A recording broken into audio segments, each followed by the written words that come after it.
এই কুরবানির ঈদে মাংস কাটাকাটি হবে আরো সহজ, কারণ আমরা নিয়ে এসেছি সহজে মাংস কাটার জন্য এই 3-in-1 কুরবানি কম্বো। যাতে থাকছে ব্লেডের মতো ধারালো স্টেনলেস স্টিলের চামড়া ছিলার জন্য একটি ছুরি, থাকছে মাংস এবং হাড় কাটার জন্য শক্তিশালী ধারালো চাপাটি এবং একটি ছুরি ধার করার জন্য শার্পনার, যা দিয়ে খুব সহজে এবং দ্রুত কাটাকাটি করতে পারবেন আপনার কোরবানির মাংস।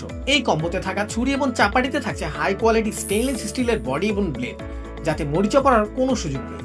থাকবে লং টাইম ধারালো ছুরি এবং চাপাটিতে থাকা আরামদায়ক গ্রিপের কারণে লং টাইম কাটাকাটি করার পরেও হাতে কোনো প্রকার চাপ পড়বে না। বিশেষ করে চাপাতিটি এমন ভাবে ডিজাইন করা হয়েছে যা শক্ত হাড়ও কেটে ফেলবে নিমিষে। আর চামড়া ছাড়ানো ছুরিটি এতটাই শার্প যে কোনো ঝামেলা ছাড়াই চামড়া ছাড়াতে পারবেন। আর এই কম্বোটিতে থাকা শার্পনারটি প্রিমিয়াম কোয়ালিটি হওয়াতে যে কোনো ছুরি ধারালো করতে পারবেন খুব সহজে। কাজ করতে করতে যদি ছুরি ধারালো করার প্রয়োজন হয়, এটি দিয়ে খুব সহজেই ধারালো করতে পারবেন। কম্বোটি কিন্তু ডেইলি লাইফের কিচেনেও ব্যবহার করতে পারবেন। এতে করে কিন্তু আপনার দৈনন্দিন জীবনের কাটাকাটির স্পিড আরো বাড়িয়ে দিবে কয়েক গুণ। আর ঈদ উপলক্ষে প্রাইসও থাকছে একদম হাতের নাগালে। তাই আর দেরি না করে এই কুরবানির ঈদে কাটাকাটির ঝামেলাকে আরো সহজ ও স্মার্ট করতে এখনই অর্ডার করুন এই কম্বোটি।